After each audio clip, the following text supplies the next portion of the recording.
guys, we just need a quick 60-second refresher for those of you that may not remember your ICSA Level 2 module on structure, and here's a quick intro for those that haven't seen it. Whenever we address this idea of sweeps, throws, or takedowns, the first thing to understand is that we as a human naturally have a base. We have a surface area occupied by the position of our feet.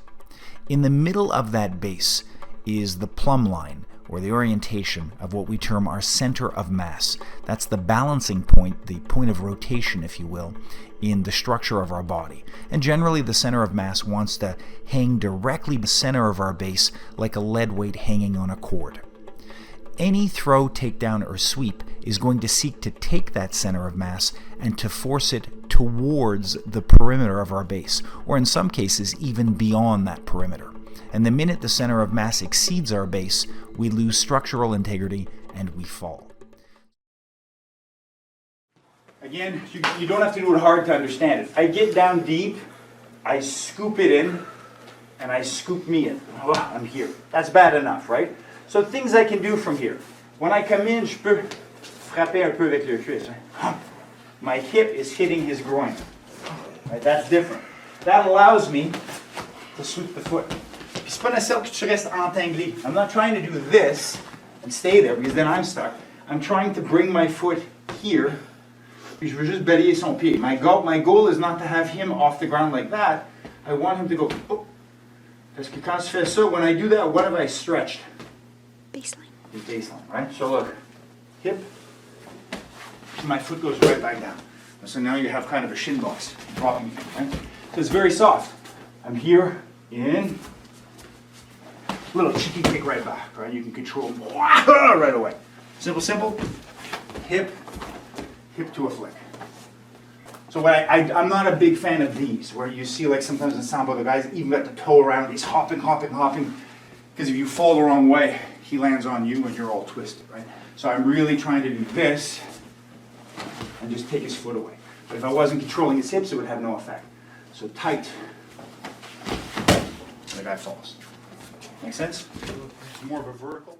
Hey guys, so watch this. So, peut-être tu n'aimes pas le centre, right? Maybe you have trouble, you're having difficulty with all those center entries and they're not working for you. But I should at least know how to go in there to try to at least steal his balance and distract him. All I'm going to do now, whatever leg's inside, I'm going to plant it and I'm going to practice skipping out to the outside. So very often if he's resisting, he's pushing him, I'm having trouble getting in, I'm trying to hit the hip, he's not letting it happen. Right after I try, I just skip to the outside and I get here, right? So imagine I could be any grip, trying to get, or having trouble making the grip, I can't get it. I try to get it, I skip over to the side and I get to the side. I literally just jump it and I pivot and get to the side. Make sense? No. Many variations, right? But ideally for the easiest body lock, I want to be perpendicular. Right? Je vais coller ici, right? No distance with the hips. La tête collée, right? If he was going for my face, I have options. I can bury it in my arm. I can switch to the back. It gives me different throws.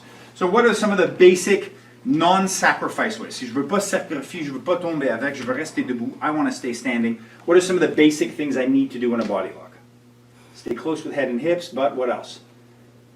What about my stance? What should I do with my feet?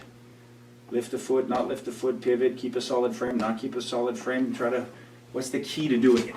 Is the primary leverage of a body lock arm muscle, leaning with the torso, pivoting with the legs and the hips? What's the most important thing? Legs and hips. Yeah, legs and hips, right? Souvent les personnes vont pencher. People will get the guy and they'll lean, but now they're giving up a lot. See, at that point I'm okay. At that point he's taking me with him. So it's really about, je vais avoir un cadre. I have a certain solid frame leg. My other side pivots. I can pull into the pivot. So now he's getting swept, right? My energy is pushing him, and this is stopping him here. And then I could technically lean, but I don't lean like that.